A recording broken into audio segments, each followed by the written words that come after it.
Sentido económico. Fontana Lubricentro levanta la bandera de que mantener tu vehículo en condiciones sea un disfrute. Buscamos tu auto o si lo traes, tenés una sala de espera con todas las comodidades para vos y tus chicos. Fontana Lubricentro, Libertad y Neuquén, Oberá Misiones. Grupo IEB, empresa líder en el mercado financiero, brindando soluciones de financiamiento a individuos y empresas. IEB, agente de liquidación y compensación y agente de negociación integral. Matrícula CNB 246. Transporte Goichik. Servicio de media y larga distancia para cargas generales, paletizadas, bebidas y contenedores en todo el norte argentino y Buenos Aires. Casa Central, Corrientes 41. Leandro en Alem, Misiones. Sentido económico. Son las 9 de la mañana y 3 minutos de este 19 de agosto de 2026. Ubicamos temporalmente esta charla porque, bueno, como va a ser sobre finanzas y sobre mercados, puede que alguna de las cuestiones que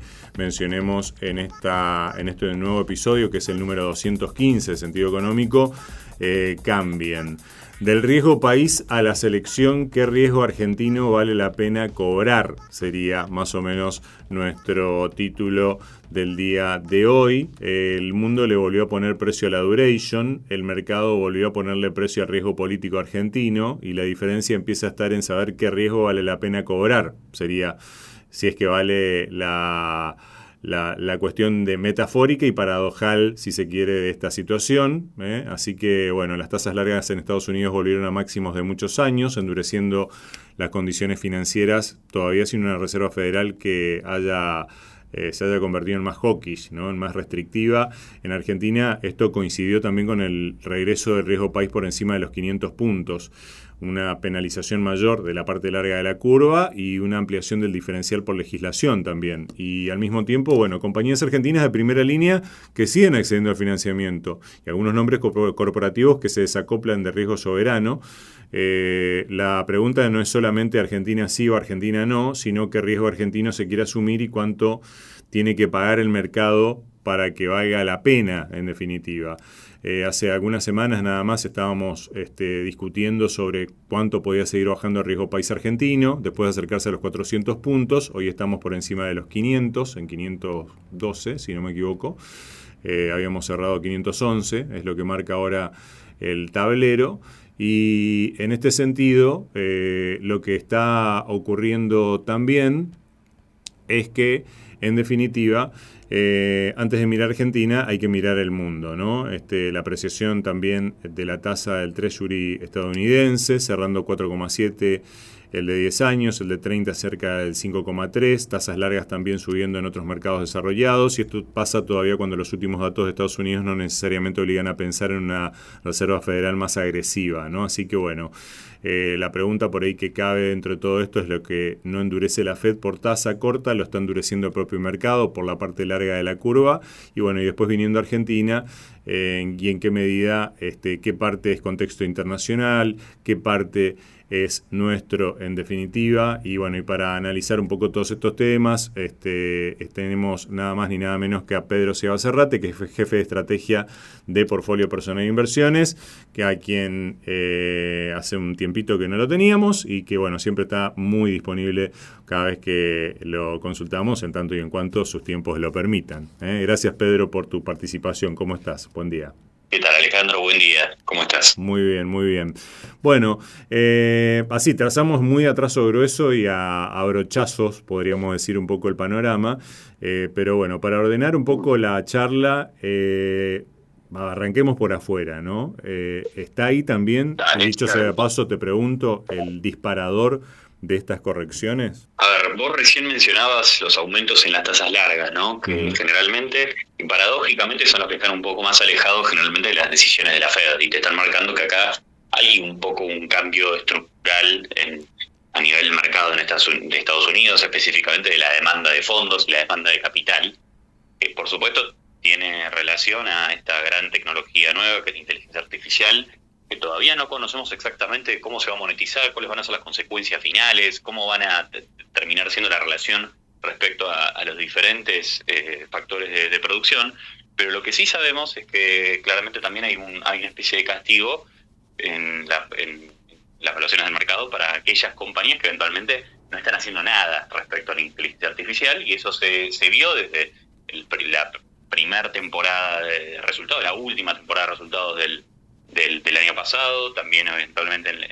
para el primer quarter de este año y el segundo, de que los niveles de gasto de capital de las diferentes grandes compañías, especialmente de los hyperscalers, que están tratando de adoptar y desarrollar esa tecnología en sus propios negocios, está viéndose muy incrementado. Y claramente acá me parece que cuando hablo de un cambio estructural es porque generalmente en el mundo y eventualmente también en el mercado de capitales había ya un gran demandante de capital que lo necesitaba justamente para cerrar su gran agujero fiscal, que es un problema de muchísimos años, que es un tema que siempre se ha pateado, pero siempre uno lo tenía como una mención o un riesgo adicional para el futuro, que era justamente el Tesoro de Estados Unidos. El Tesoro de Estados Unidos, que más o menos mantiene un déficit fiscal estructural de entre 5 y 6 puntos del producto, ya por lo menos desde hace varios años, que no ha mostrado muestras de mejora. De hecho, en los últimos gobiernos la realidad es que la cuestión incluso se ha agravado. Tampoco hay signos de mejora o de reducción del déficit en el gobierno de Donald Trump, sino más bien un cambio en la estrategia de financiamiento de ese déficit en la curva del Tesoro, donde hubo, si uno quiere, un shift de Scott Bessent financiándose a letras a descuento de muy corto plazo, y que por eso también ha tenido un empuje, una presión en su momento sobre Jerome Powell, con la idea de que no tenía que subir las tasas de la Fed, que son las que más relación tienen con el tramo corto de la curva. Entonces, ergo, el mercado, como vos dijiste, está haciendo un poco ese trabajo, porque está mostrando que acá hay una gran demanda de capital de forma estructural, que lo que ha hecho es ir incrementando las tasas reales largas, que también obviamente están vinculados al efecto de productividad que puede tener la inteligencia artificial, que repito, todavía exactamente y no lo conocemos, sabemos que es una tecnología muy valiosa, que va a agregar muchísimo valor, pero justamente con esta competencia que hay de muchos grandes jugadores que van a demandar una gran demanda de capital en los próximos años, se le suma también este efecto de crowding out del Tesoro norteamericano, y cuando uno agarra esos dos efectos, y piensa también de que estamos en una situación en el Estrecho de Hormuz, donde todavía, por lo menos, parece que el conflicto no tiene una resolución rápida o fácil, y eso genera que todavía los precios de los commodities, especialmente hablando de la energía, del petróleo, que tiene un impacto sobre prácticamente todas las cadenas de valor de la economía, hacen que los niveles de inflación de indiferencia todavía persistan relativamente altos.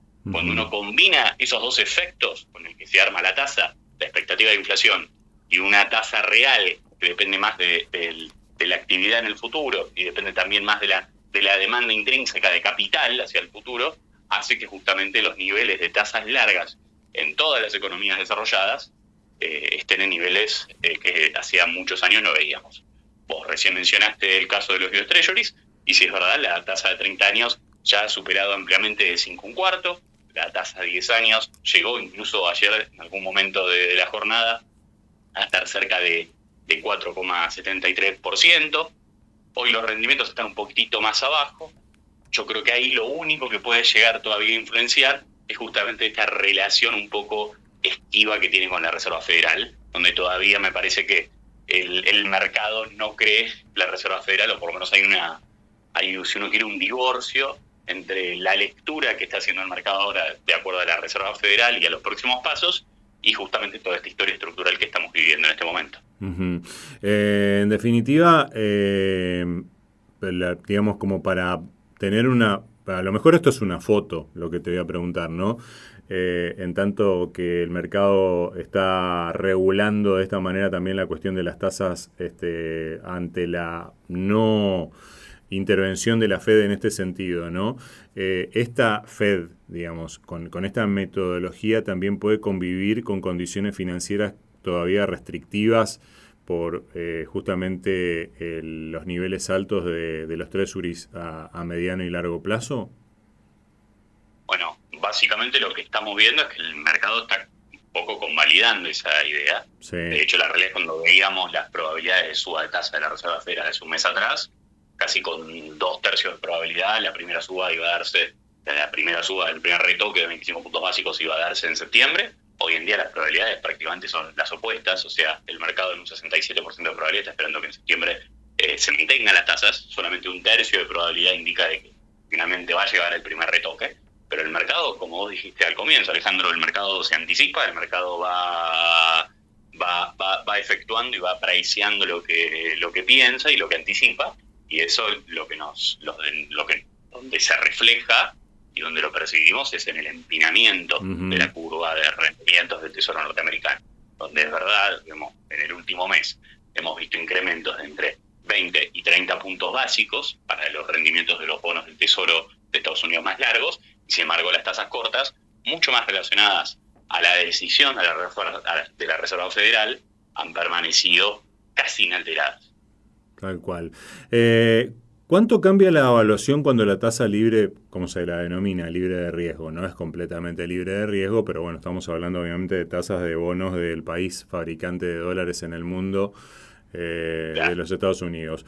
Está ofreciendo 4,55% o más sin asumir un riesgo crediticio comparable. Esto, digamos, visto desde un emergente y incorporándole también esta cuestión que mencionábamos al comienzo y lentamente incorporando a Argentina, digamos, en esta cuestión en torno de que estábamos con 400 y bueno, y ahora volvimos a superar también los 500 puntos básicos, sin entrar a juzgar el motivo por el cual ocurrió eso. Pero bueno, más que nada, ¿cuánto cambia la evaluación, ¿no? Cuando, digamos, el ofrecimiento por parte, digamos, de la tasa libre de riesgo es ese.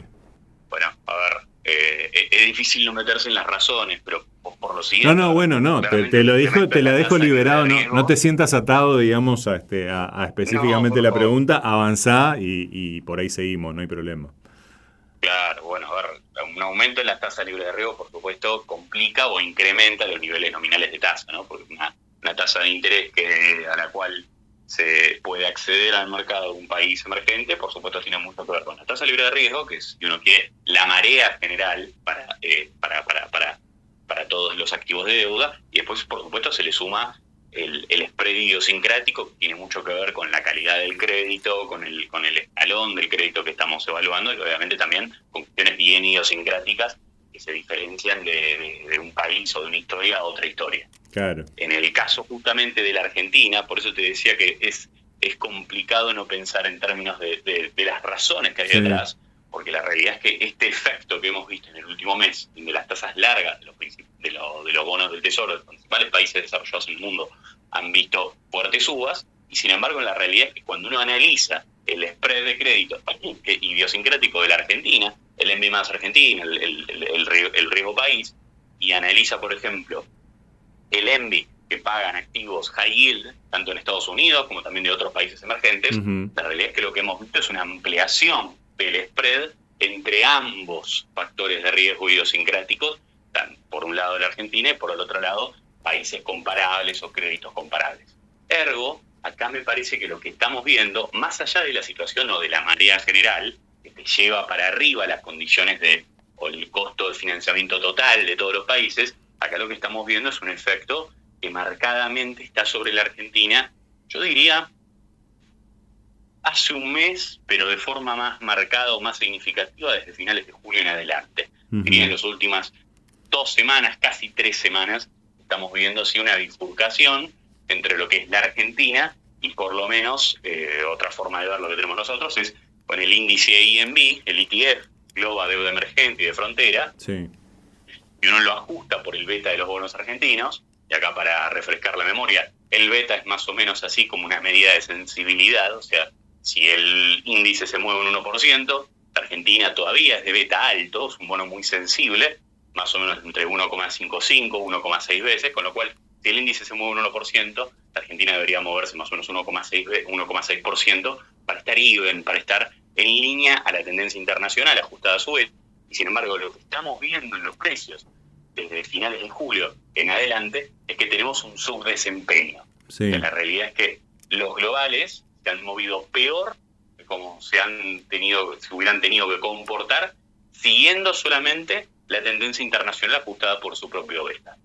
Entonces, acá claramente, independientemente de la cuestión internacional que estuvimos conversando recién, acá hay un factor local o parte de la agenda idiosincrática que está afectando las decisiones del inversor, tanto local como también offshore, que por supuesto se percibe en la evolución de los precios.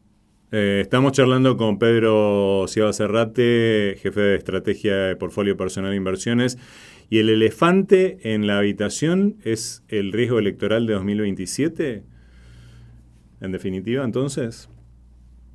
Yo creo que sí. Yo creo que hay una evolución hacia adelante. Me parece que este es un esquema que necesariamente, más cuando estamos hablando de un cambio estructural o paradigmático de la Argentina, a nosotros desde principios de año llama muchísimo la atención que incluso recién terminada una elección de medio término, prácticamente uno conversa, y le debe pasar a todo el mundo, cuando tiene cualquier conversación, y a nosotros nos pasa que hablamos con pymes, con grandes empresas, con personas físicas, con fondos de inversión, compañías de seguro. La realidad es que todas las conversaciones, para hacer un año no electoral, todas terminaban o empezaban o en algún momento aparecía en una porción significativa del tiempo la trama política y el frente político. Todas las conversaciones hablando de lo que podía llegar a pasar en el 2027.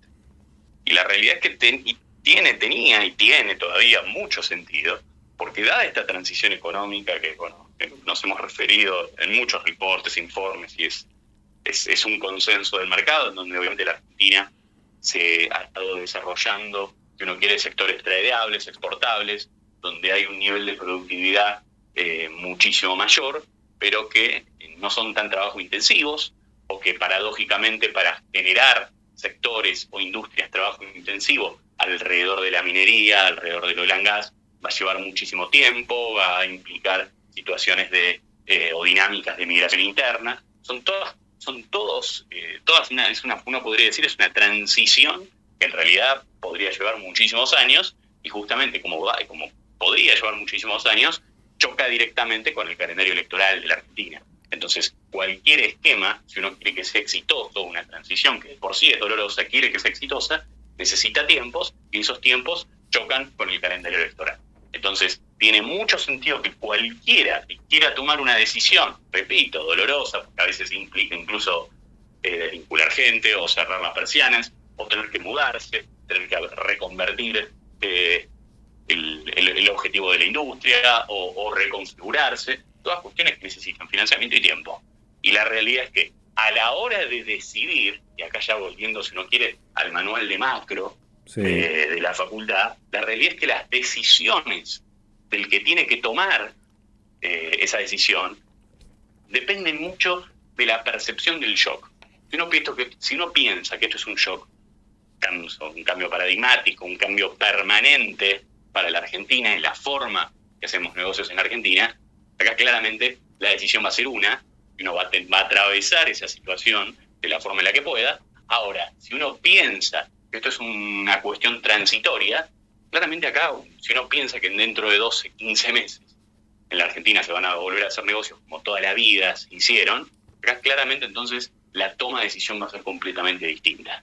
Entonces, ¿tiene mucho sentido que estemos hablando de la política? Sí, porque justamente para que este esquema funcione, que esta transición llegue a buen puerto, este esquema necesita continuidad. Y la continuidad está dada justamente por la percepción del votante. Y la realidad es que en esta transición, los sectores más trabajo intensivos, uno los relaciona muchísimo, obviamente, cuando mira los números del CIPA, del empleo privado, bueno, donde se ha destruido más empleo privado formal, y tiene mucho que ver la construcción, tiene mucho que ver la manufactura, comercio, y en zonas geográficas uno relaciona Ciudad de Buenos Aires, Gran Buenos Aires, algunas de las urbes de las ciudades más importantes del país, y en ese sentido una de las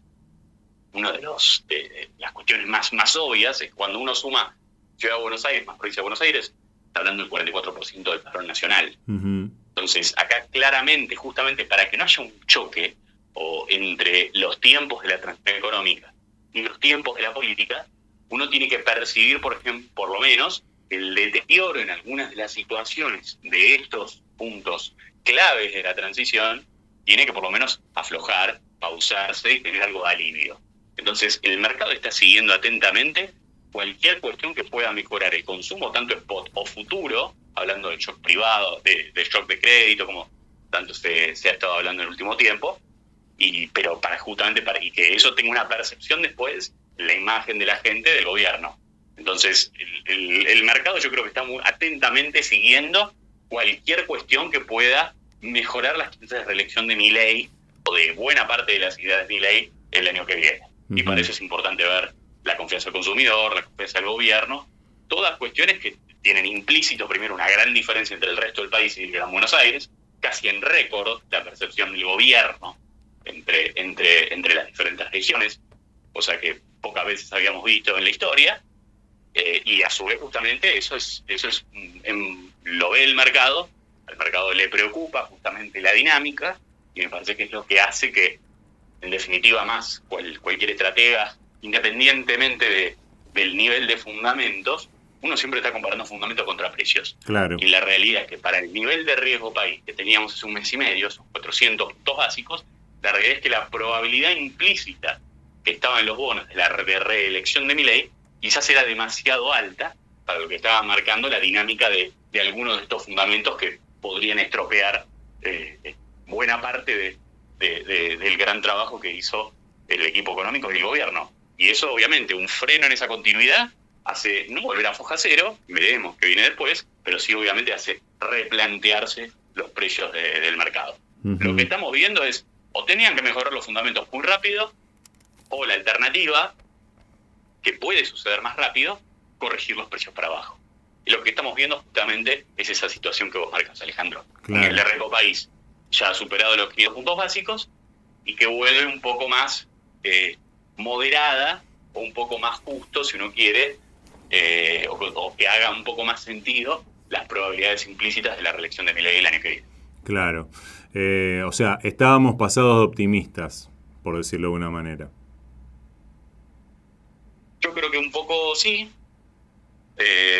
Y eso obviamente obliga a un replanteo, me parece, de la toma de decisiones y del pricing de los activos. Uh-huh. La realidad es que cuando uno comparaba expectativas de retornos potenciales hacia adelante, la realidad es que el upside potencial que tenían los bonos de soberanos comparaba en su momento, estábamos hablando más o menos en el tramo largo de la curva de rendimientos potenciales a un año de entre 10 y 12%.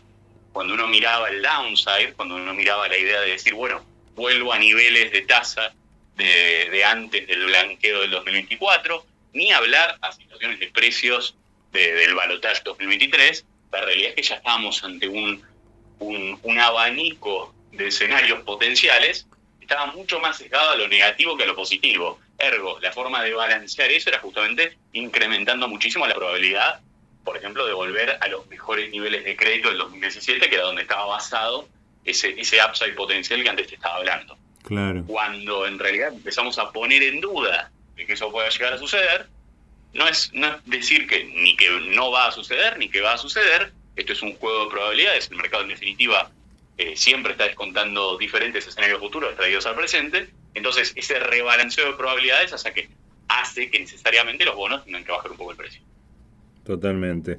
Bueno, la verdad, interesantísima toda tu explicación, Pedro. En definitiva, me contestaste casi todas las preguntas que tenía para hacerte en esta explicación que nos diste. Qué bueno. No, porque la verdad es un placer también charlar con vos porque, bueno, justamente nos das esa oportunidad, porque también es una oportunidad porque nosotros lo que queremos es justamente escucharlos a ustedes, a los entrevistados, escucharte a vos en estos encuentros que tenemos aquí, en estos episodios de Sentido Económico. Ahora, te planteo también una cuestión entre lo que tiene que ver con, no necesariamente el equity, porque bueno, hablemos de renta fija y de ONs, por ejemplo, versus soberanos largos, ¿no? Que vuelven a pagar 9, 10,5%, mientras que compañías argentinas de primera línea están colocando deuda a tasas muy inferiores. O sea, esto de vuelta, ¿está asociado un poco a toda esta situación que vos acabás de mencionar? ¿O los corporativos a su vez también pueden considerarse como que están demasiado caros? Por ejemplo, sale una importante petrolera hoy con un reading de 5,5 contra un Treasury a 5 años de 4,7. O sea, esos 110 puntos básicos de spread alcanzan para crédito corporativo argentino. legislación, menor liquidez, ni hablar, ¿no? O sea, 5,5 paga suficiente el riesgo específico, digamos, por más de que se trate de una compañía de primera línea y de las más prestigiosas, estoy hablando de Pampa, por ejemplo, ¿no? Sí, claro. A ver, dos puntos, ¿no? Primero, para hacer bien justa la base de comparación, obviamente uno tiene que tener en cuenta el canje, ¿no? La diferencia entre el MEP y el contado con liqui. Claro. Eso hace que cambien un poco los rendimientos, ¿no? Y te incrementa un poco el spread entre lo que pueden ser estos ONs corporativas locales que están saliendo MEP respecto a la base de comparación de un treasury afuera. Claro. Obviamente también después el efecto impositivo, ¿no? Que eso también incrementa un poco también el spread entre ambos rendimientos. Dicho esto, obviamente que la realidad es que los corporativos estén rindiendo a niveles que no están tan fuera de lo que es tasa libre de riesgo, con un sujeto obviamente a un spread y bla, bla, bla. Me parece que hace también un poco el punto que no es algo nuevo, sino que es algo que viene de muchísimos años, que es obviamente los créditos corporativos, especialmente los relacionados a la industria de oil and gas, Pampa parcialmente, porque también obviamente se dedica a otros negocios, pero sobre todo los que están en la industria del oil and gas, tengan un outlook o una mirada, un horizonte bastante distinto de lo que es el soberano. Especialmente si pensamos que es una industria que eventualmente se va a desarrollar, será en diferentes velocidades, pero que incluso viniendo un gobierno de otro color político, la situación o la idea fuerza de que Argentina tiene que ser un gran productor de energía y que tiene que aprovechar esta situación o esta ventana de oportunidad global que plantea estar en una de las regiones más pacíficas del mundo, cuando las tensiones geopolíticas y las crisis geopolíticas están ocurriendo lamentablemente de forma mucho más seguida en diferentes lugares del mundo, y que por ejemplo en los últimos 5 años han puesto en duda la provisión de energía a Europa en 2 oportunidades claras que no dependieron de un desastre natural, sino dependieron justamente de estas situaciones geopolíticas, y eso hace que uno tenga cierta creencia de que a esas empresas les va a ir bien, obviamente en diferentes velocidades de desarrollo, etcétera, pero que incluso con un cambio político deberían funcionar. Y obviamente estamos partiendo de situaciones, si uno quiere, bastante más sanas, donde han demostrado, si uno quiere, niveles de recupero e incluso tratamientos en situaciones críticas macrofinancieras para la Argentina que las ONs corporativas. Incluso también ahí podemos sumar a muchos de los provinciales, han tenido mejores desempeños y mejores actitudes frente al inversor que el soberano en otros tiempos. Entonces, que esos tipos de activos sean más defensivos ante esta clase de dinámicas, para nosotros por lo menos tiene muchísima lógica. De hecho, por ejemplo, nosotros hace 2 meses venimos achicando un poco la exposición al riesgo en prácticamente los portfolios de PPI, un poco con la idea de que de esta situación donde el abanico de escenarios de retorno esperado estaban bastante sesgadas hacia lo negativo, y donde nos parecía que faltaban algunos fundamentos de corto plazo para justificar esas diferentes evaluaciones. Y la realidad es que un poco la idea era achicar un poco la exposición al riesgo en los 2 grandes tipos de activos más riesgosos de la Argentina. Obviamente que si sale todo bien van a ser los que más van a ganar, pero ante esta situación de balance, de balancear y pasar a algo más moderado, la sugerencia era rotar, achicar algo en la exposición de bonos soberanos o de equity o de acciones argentinas, y pasar a por ejemplo, a bonos provinciales, o para el que sea un poco más moderado, algunos bonos corporativos, que obviamente tienen incluso menos upside potencial que los provinciales, pero que también pueden ser más defensivos en caso de un escenario poco alentador para el mercado. Totalmente. O sea que siempre teniendo por delante, y ya entrando, digamos, en la parte final de la charla, Pedro, más por factores de riesgo que por categorías. Bueno, al margen de que las categorías también influyen, sabemos que nuestro mercado es pequeño y bueno, de que también cada uno de los sectores está sometido a distinto tipo de dinámicas por justamente esos relojes a destiempo que vos mencionabas anteriormente y sobre los cuales nosotros también venimos insistiendo, ¿no? Porque el reloj de cada sector a su vez es distinto, el de utilities es uno, el de bancos es otro, con los problemas de mora que bueno, todavía por ahí persisten, digamos, a pesar de que haya cedido un poco. Y bueno, y eso también tiene su impacto, bueno, acá mezclando un poco las cosas también, ¿no? Digo, en cuanto al equity, por ejemplo. O sea, pasa por ahí, digamos. Factor de riesgo, digamos, es la principal lente desde la cual, en definitiva, se estructura desde cierto momento en adelante la cartera, en definitiva. Totalmente. No coincido y obviamente hay que ser muy cuidadoso cuando uno habla del sector corporativo y las obligaciones negociables. Obviamente hay que tener mucha selectividad, especialmente en momentos así, con el sector y más allá del sector también con el negocio, ¿no? Porque obviamente cuando uno habla, por ejemplo, del oil and gas, ¿no? De la energía que está tan de moda, sí. Por supuesto hay que tener en cuenta si se dedica al negocio no convencional, en dónde está operando. Una cosa es lo no convencional, otra cosa es el negocio convencional. Son historias que pueden ser completamente diferentes. En los últimos años hemos visto diferentes ejemplos en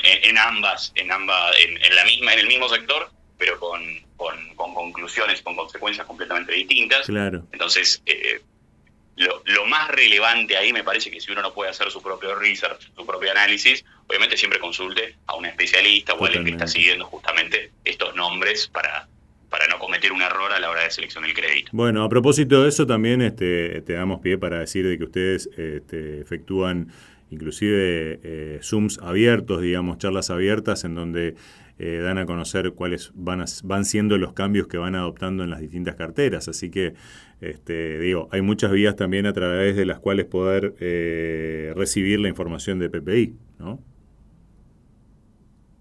Totalmente. Sí. Sofía, nosotros desde PPI, bueno, tenemos un equipo de research y estrategia bastante amplio, tratamos de seguir todos los tipos de activos de la Argentina. Uno nunca está ajeno al error, porque eso es parte de la naturaleza humana, pero la realidad es de tratar de minimizarlo, tratar de suavizarlo y siempre tratar de estar uno lo más informado posible antes de tomar una decisión. Siempre me parece que es muy correcto. El momento de toma de decisiones vale para el mercado, vale para todo sector y toda decisión. En este caso, obviamente, decisiones de inversión. Totalmente, bueno, porque al final uno puede tener varios bonos y seguir prácticamente expuesto al mismo factor también, ¿no? En cuanto a este tema de la diversificación, hay que saber discriminar bien eso, para eso también están ustedes, los especialistas. Y bueno, ya como para cerrar, Pedro, estábamos charlando con Pedro Ciaba Serrate, jefe de Research de Portfolio Personal Inversiones. ¿Qué riesgo reducirías? Bueno, ya medio que lo contestaste, digamos. ¿Qué riesgo le reducirías, digamos, esto para un inversor moderado argentino? ¿Y cuál aumentarías?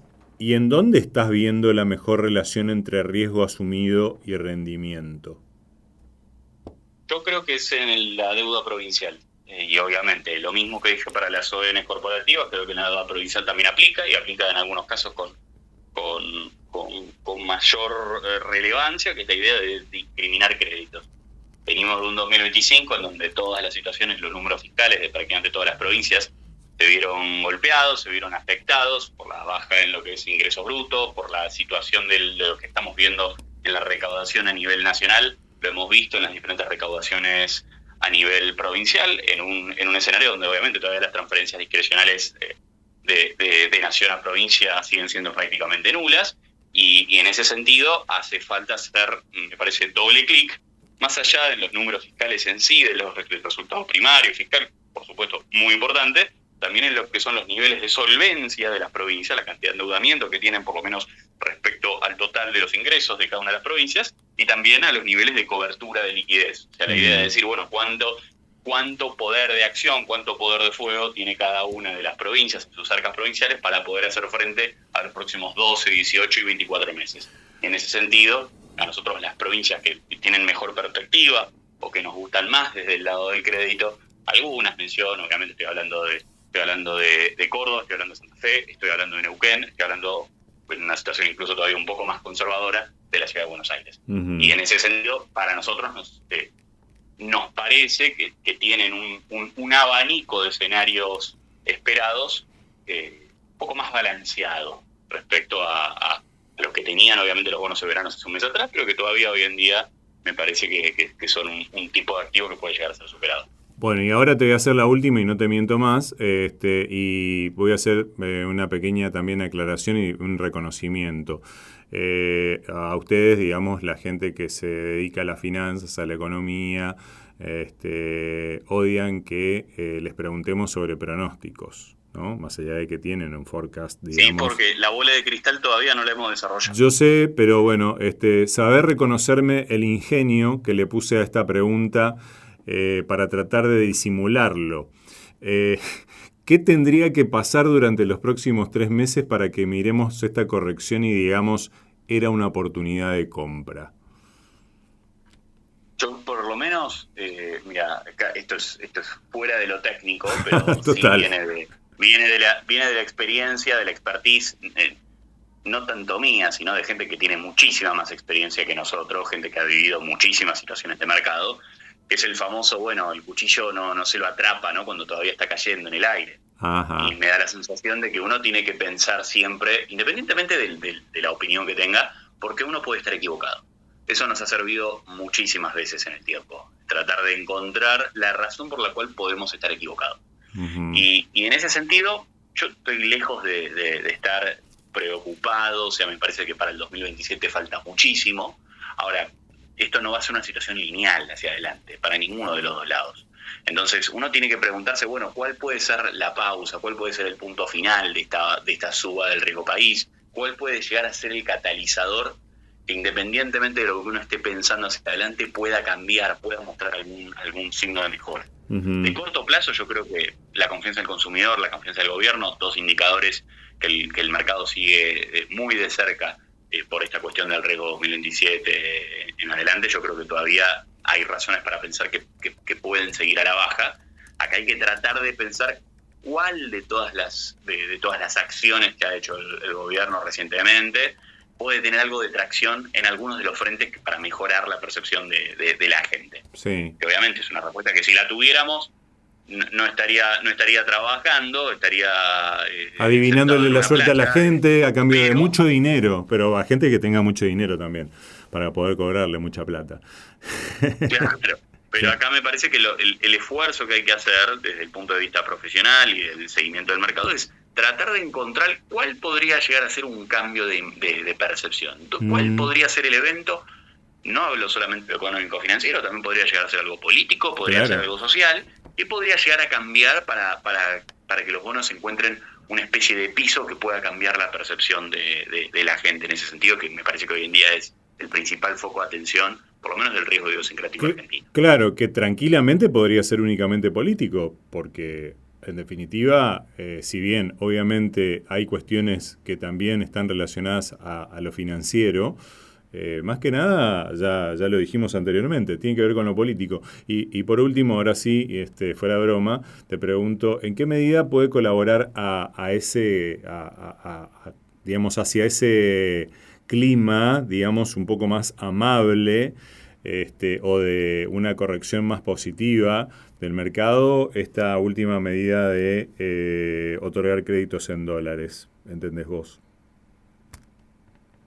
Yo creo que va a tener un cierto alcance. Yo creo que la medida es correcta, tiene sentido, que tiene mucho que ver con esta situación de esta economía bimonetaria, de que el argentino, es verdad que en muchas ocasiones piensa en dólares.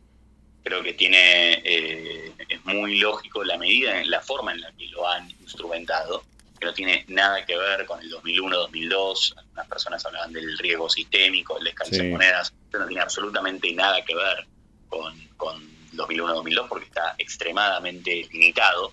Me parece que está hecho de una forma en la cual obviamente uno tiene que tener garantías de un exportador, está más focalizado en las cadenas de valor de los grandes generadores de dólares en la Argentina, y que en la medida de lo posible me parece que lo han hecho justamente limitando muchísimo ese riesgo de descalce de moneda. Ahora, dicho esto, La realidad es que, dado que es hasta el 15% de la situación de patrimonial de los depósitos de cada entidad financiera, obviamente el objetivo o el total posible sujeto a préstamos para poder dinamizar la economía, para poder generar mayor oferta de dólares, porque acá recuerden que uno, cuando toma un préstamo en dólares, una compañía que toma un préstamo en dólares en realidad no recibe dólares, los dólares esos se liquidan en el mercado de cambios, Claro. no recibe los pesos, pero después tiene el acceso al mercado para poder repagar esos dólares, con lo cual es un poco procíclico, especialmente en los momentos en donde se toman los créditos, pero me parece que va a ser relativamente suave el efecto, ¿no? Por decirlo de alguna manera. Creo que no vamos a ver un cambio de magnitudes significativo en base a estas medidas, pero bueno, para mí me parece algo que es satisfactorio, que es totalmente lógico. Pasa que no va a ser un cambio de reglas de juego. Esto no es un blanqueo, esto no es realmente un cambio significativo, me parece que de las condiciones.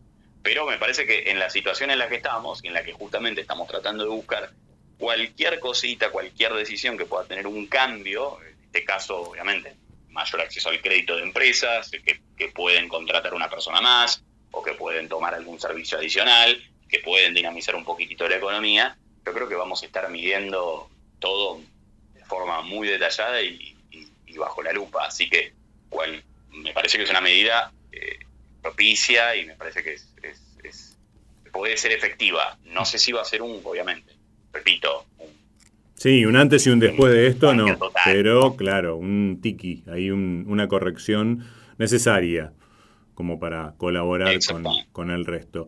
Pedro Seba Serrate, jefe de estrategia de Portfolio Personal de Inversiones, primero, gracias por tu tiempo, la verdad, siempre. Por favor, Alejandro, un placer. Y bueno, y muy generoso también en prodigarnos estas respuestas tan interesantes a los humildes interrogantes que te planteamos. Así que muchísimas gracias de vuelta.